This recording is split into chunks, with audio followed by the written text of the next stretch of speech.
Moms கிச்சனில் Bombay toast எப்படி போடுறது பார்க்கலாம் வாங்க. கமெண்ட்ஸில் வந்ததுனால செஞ்சுன்னு இருக்கிறாங்க. இது முட்டை அடிச்சு வச்சுருக்காங்க. கொஞ்சம் சுகருங்க, கொஞ்சம் பெப்பரு, கொஞ்சம் சால்ட்டு, கொஞ்சம் மில்க் ஊற்றிருக்குறாங்க. போட்டு அடிச்சுட்டு ஒரு முட்டை அடிச்சு வச்சுருந்தாங்க. இந்த ப்ரெட்டு தொட்டுட்டு அதில் போட்டுக்கலாம். நெய் ஊற்றி செஞ்சுக்கலாம். மேலே இருக்கிறது ஊற்றிக்கலாம். நெய் போட்டுக்கலாம்.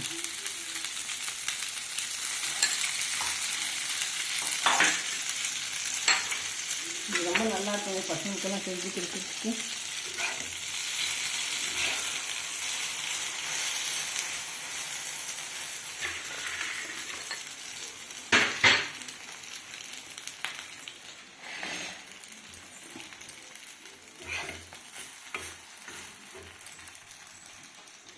வாங்க இது ரொம்ப டேஸ்ட்டாக இருக்கும். பசங்க சம்மர் லீவில் இருக்கிறதுனால பசங்களுக்கு ஈவினிங் ஸ்நாக்ஸாக பண்ணி கொடுங்க. பஜ்ஜி போண்டா கொடுக்குறதுக்கு பதிலாக இந்த மாதிரி கொடுத்தாக்கா உடம்புக்கு ஹெல்த்தி கொடுங்க. எண்ணெய் பொருள் நிறைய கொடுக்காட்டிங்க பசங்களுக்கு.